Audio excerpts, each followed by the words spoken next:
Hi everyone, today we are conquering the mighty, the legendary, cute blushing apple monster.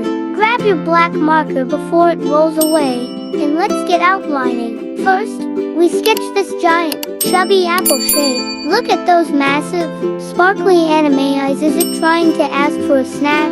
Absolutely. Add that tiny mouth and those adorable little blushing cheeks on the sides. Is it happy? Is it nervous? We may never know. Now, let's quickly draw that tiny stem and the cute leaf on top. If you love drawing with me today, don't forget to smash that like button, hit subscribe, and press the bell icon for more fun art adventures.